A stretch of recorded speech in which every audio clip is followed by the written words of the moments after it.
کیا تمہیں یہ لگتا ہے کہ تمہاری زندگی میں جو مشکلات آئی وہ صرف سزا ہے؟ اگر تم یہ سوچتے ہو نا تو 1 منٹ رک کر ویڈیو کو لازمی دیکھنا اور اپنے اس دوست کو بھی شیئر کرنا جو ہر مشکل میں صرف شکایتیں کرتے رہتا ہے۔ ذرا ایک سوال خود سے پوچھو، کیا ہر مصیبت واقعی تمہارے لیے سزا ہوتی ہے؟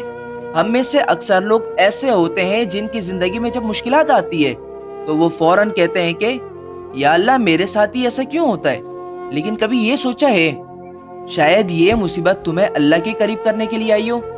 نبی کریم صلی اللہ علیہ وسلم نے فرمایا، اللہ جب کسی بندے سے محبت کرتا ہے تو اسے آزمائش میں ڈالتا ہے، یعنی مشکلات ہمیشہ اللہ کی ناراضگی کی علامت نہیں ہوتی ہے، کبھی کبھی یہ اللہ کی محبت کی بھی نشانی ہوتی ہے، کیونکہ اللہ کبھی خوشی دے کر بھی آزماتا ہے اور کبھی غم اور مصیبت دے کر بھی آزماتا ہے۔ ایک مثال لے لو، آپ لوگ محمد علی باکسر کو تو جانتے ہو نا، بہت مشہور انسان ہے۔ انہیں ایک ایسی بیماری ہوتی ہے جس میں انسان کا جسم کمزور ہو جاتا ہے، ہاتھ کانپنے لگتا ہے، دماغ کام نہیں کرتا ہے اور بندہ صحیح سے بات بھی نہیں کر پاتا ہے۔ لیکن انہوں نے کیا کہا سنو، وہ کہتے ہیں کہ اللہ نے مجھے سب سے بڑی نعمت یہ بیماری دی ہے۔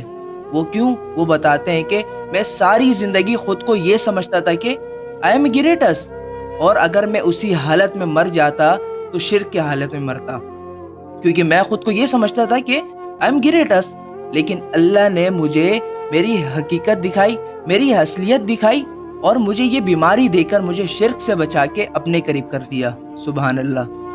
ذرا سوچو، جس چیز کو ہم مصیبت سمجھتے ہیں وہی چیز کسی کو اللہ کے قریب کر دیتی ہے، تو پھر تم اپنی مشکل کو صرف سزا کیوں سمجھتے ہو سکتا ہے اللہ تمہیں اپنے قریب کرنا چاہتا ہو سکتا ہے اللہ تمہیں بڑے نقصان سے بچا رہا ہو۔ یہ بات یاد رکھو، ہر مشکل یہ اس بات کی نشانی نہیں ہوتی ہے کہ اللہ تم سے ناراض ہے، کبھی کبھی یہ اس بات کی نشانی ہوتی ہے کہ اللہ تمہیں اپنے قریب کرنا چاہتا ہے۔ اس لیے آج سے ایک کام ہمیشہ کے لیے چھوڑ دو، شکایت کرنا چھوڑ دو، اور ایک کام شروع کر دو، ہر حال میں اللہ کا شکر ادا کرنا، کیونکہ جو بندہ ہر حال میں اللہ کا شکر ادا کرتا نا تو اللہ اسے اور بھی اپنے قریب کر دیتا ہے۔ تو اب خود سے پوچھو، کیا تم اپنی مشکل کو سزا سمجھو گے یا اللہ کی طرف سے ایک موقع سمجھو گے؟ کمنٹ میں ضرور بتانا۔ جزاکم اللہ خیرہ۔